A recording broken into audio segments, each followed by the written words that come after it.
আমরা দেখতে পাচ্ছি সিংহ মামা গুটি গুটি পায়ে হেঁটে যাচ্ছে আমাদের দিকে। সামনে দেখতে পাচ্ছেন বাঘ নাকি বাদর, গায়ে তার হলুদ রঙের একটা চাদর।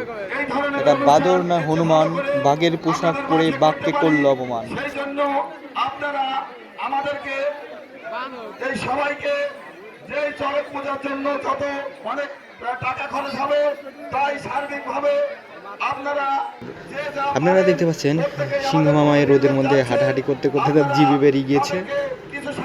আর যারা সিংহ সেজেছে তারা এই গরমের মধ্যে কম্বল গায়ে দিয়েছে। তারা বেঁচে থাকবে কিনা এটাই তাদের জন্য ভাগ্যের বিষয়। আর এটা আবার কোন জঙ্গলের বাঘ দেখে বোঝা যাচ্ছে না।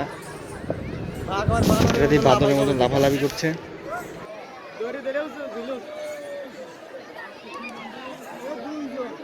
হ্যালো, আমাদের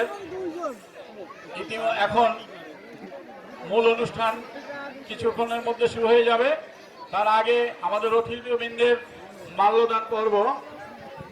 আজকের এই অনুষ্ঠানের যিনি প্রধান অতিথি হিসাবে প্রধান অতিথির আসন অলঙ্কৃত করতে চেয়েছিলেন, যার অনুষ্ঠানে আসার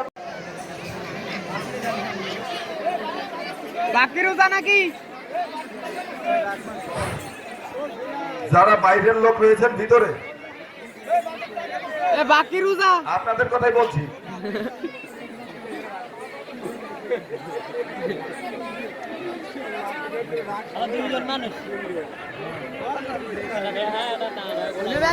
এটা নাকি সুন্দরবনের বাঘ। কতক্ষণ হয়ে গেল একটাও দিল না সে ডাক।